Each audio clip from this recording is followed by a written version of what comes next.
के नाम पर करोड़ों की ठगी करने वाले शातिर अंतर्राज्यीय गिरोह का साइबर क्राइम ब्रांच भोपाल ने किया पर्दाफाश। भोपाल दिनांक 6 जुलाई 2020 अतिरिक्त पुलिस महानिदेशक भोपाल श्री उपेंद्र जैन एवं उप पुलिस महानिरीक्षक भोपाल श्री इरशाद वली के द्वारा दिए गए निर्देश के पालन में पुलिस अधीक्षक मुख्यालय श्री धर्मवीर सिंह एवं अपर पुलिस अधीक्षक साइबर क्राइम श्री संदेश जैन के निर्देशन में साइबर क्राइम ब्रांच जिला भोपाल की टीम द्वारा फरियादी कब्बर सेन नेहरा निवासी 7वीं वाहिनी बिजवल भोपाल के साथ लोन के नाम पर 1,81,808 रुपए की धोखाधड़ी करने वाले आरोपी गणों को गिरफ्तार किया गया है। घटना का संक्षिप्त विवरण। आवेदक के द्वारा लोन के नाम पर 1,81,000 रुपए की ठगी करने के संबंध में आवेदन प्रस्तुत किया था। शिकायत जांच पर आरोपियों के विरुद्ध धारा 419, 420, 467, 468, 471, 120 भादवी का अपराध क्रमांक 100/2020 पंजीबद्ध कर विवेचना में लिया गया है। आरोपियों से laptop, pen drive, 16 mobile phone, 8 register, लेन देन का विवरण, 36 पॉकेट डायरी और कुछ फर्जी दस्तावेज, पैन कार्ड, आधार कार्ड आदि जब्त किए गए हैं। 7th बटालियन के कंपनी कमांडर हैं नेहरा, उनसे ये जानकारी प्राप्त हुई। उन्होंने शिकायत दर्ज की साइबर सेल में कि उनसे लोन देने के नाम पे धोखाधड़ी करके 1,81,000 रुपये वसूल लिए गए हैं। तो उसका इन्वेस्टिगेशन किया गया और इन्वेस्टिगेशन साइबर सेल में जो संदेश जैन इनकी टीम है, इन्होंने पूरा एनालिसिस किया। एनालिसिस से ये पाया गया कि एक गैंग है जो कि श्योपुर के इलाके में ऑपरेट कर रहा है और ये लोगों को इस तरीके से धोखाधड़ी करता है। तरीका इसका ये है कि या तो अखबारों में विज्ञापन छपवाता है या बल्क SMS भेजता है। और विज्ञापन और SMS की लैंग्वेज ये होती है कि आपको कम दरों पे सब्सिडाइज्ड लोन दिया जाएगा और लोन के लिए संपर्क करें, अपना कोई टेलीफोन नंबर वो देते हैं। तो जो इनका विक्टिम होता है वो इनसे संपर्क करता है, फ़ोन पे बात करता है। विक्टिम से ये कहते हैं कि हम आपको लोन दिलवाएंगे 1%, 4%, इस तरह की जो कम ब्याज दरें हैं उन पे। और प्रोसेसिंग फ़ीस के लिए 2,500 रुपये जमा कीजिए।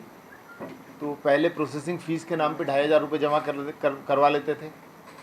ऐसा प्रोजेक्ट करते थे कि ये प्रोसेसिंग फ़ीस जो है किसी लीगल कंपनी के द्वारा की जा रही है प्रोसेसिंग, और लीगल कंपनी के अकाउंट में आपको पैसा जमा करना है। उसके बाद में फिर एक व्यक्ति इनमें से बैंक मैनेजर बन जाता था, फिर बताता था कि अब आपका जो है रजिस्ट्रेशन हो गया है, अब आपकी आगे की कार्रवाई होनी है, तो कुछ कमीशंस और आगे की प्रोसेसिंग उसके लिए आपको पैसा जमा करवाना है। इस तरीके से और पैसा उससे जमा करवाते रहते थे। अभी तक की जानकारी के मुताबिक ये ज्ञात हुआ है कि इस गैंग में कम से कम 6 सदस्य थे जो हमने पकड़ लिए हैं, और भी सदस्यों के नाम मिले हैं। और पिछले करीब 6 साल से ये गैंग ऑपरेट कर रहा था।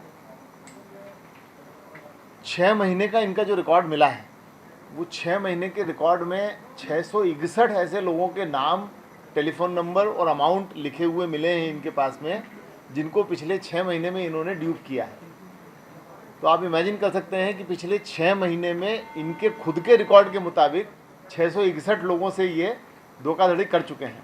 और ये गैंग 6 साल से ऑपरेट कर रहा है, तो वन कैन इमेजिन कि लगभग कितना पैसा ये लोगों से अभी तक वसूल चुके हैं। ये जो विक्टिम होता था उससे उसका आधार कार्ड, पैन कार्ड इत्यादि ये सारे डिटेल्स बुलवाते थे, और कई बार उन्हीं डिटेल्स का इस्तेमाल, उन्हीं KYC डॉक्यूमेंट्स का इस्तेमाल फर्जी बैंक अकाउंट खुलवाने में और फर्जी सिमें एक्वायर करने में कर लेते थे। यानी इतने शातिर थे कि अपराध के लिए जो सिम इस्तेमाल की जानी है और जो बैंक अकाउंट इस्तेमाल किया जाना है, उसमें KYC डॉक्यूमेंट भी अपने शिकार के, अपने विक्टिम्स के ये लगा लेते थे। ये बैंक जो एक लोन का सैंक्शनिंग लेटर था वो अपने लैपटॉप पे बनाते थे। फिर जो उसका एक चेक अपने लैपटॉप में उसको बना के उसका व्हाट्सएप करके दे देते थे। तो जो विक्टिम होता था उसके पास में सैंक्शनिंग लेटर पहुंच जाता था, एक चेक की कॉपी ये पहुंचा दिया करते थे। वो सारे ऑथेंटिक डॉक्यूमेंट्स ये जो लैपटॉप पे फर्जीवाड़ा करके बनाते थे, वो सारे डॉक्यूमेंट्स विक्टिम को देते थे। तो उसको पूरा भरोसा हो जाता था कि ये सब जेन्युइन केस है, और वो काफ़ी भरोसा करके आगे प्रोसेसिंग फ़ीस और कमीशन के नाम पे पैसा जमा कर देता था। जैसे कि ये इंस्पेक्टर जो कंपनी कमांडर हैं, इनका खुद का 1,81,000 रुपये उसमें चला गया था। क्वेश्चंस ज़्यादा है, मध्य प्रदेश के कम है, मध्य प्रदेश से बाहर के ज़्यादा है। ये ठगी का पैसा अल्टीमेटली कैश में ड्रॉ करते थे एटीएम कार्ड से।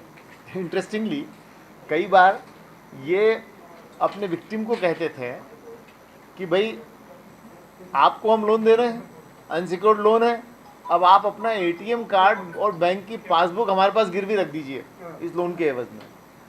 तो उस व्यक्ति के केवाईसी डॉक्यूमेंट इनके पास आ जाते थे और उस व्यक्ति के बैंक अकाउंट डिटेल्स आ ही जाते थे, क्योंकि वो कहते थे कि हम इस बैंक अकाउंट में आपका पैसा ट्रांसफ़र करेंगे, और गिरवी के रूप में उस आदमी का एटीएम कार्ड भी ले लेते थे। तो इस तरीके से ये अपने विक्टिम्स का ही बैंक अकाउंट भी इस्तेमाल कर लेते थे। सर, जितने आरोपी हैं सब 12वीं से कम पढ़े लिखे हैं, और जो जिस तरीके से लोन की इन्होंने कार्रवाई करते एटीएम वगैरह, तो और भी सदस्य हैं क्या इसमें जिस तरीके से? अभी तक की जानकारी के मुताबिक ये लोग हैं, कुछ और भी सदस्यों की जानकारी मिली है, अभी इनसे पूछताछ चल रही है। मुख्य आरोपी कौन है और सर जो इसको ऑपरेट कर रहा था कुछ पढ़े लिखे आदमी कोई नाम होगा सर, क्योंकि जिस तरह से लोन को देना कितने लोगों को, देखिए ये इसमें एक्चुअली कोई कमांडेंट लेवल अधिकारी को सर चूना लगा देना। हाँ कुल मिला के नहीं वो कंपनी कमांडर है, he is a company commander. जी जी जी। हाँ तो सर इस तरह सर देखिए इसमें इस तरह का काम करने के लिए बहुत ज़्यादा एडुकेटेड होना ज़रूरी नहीं है।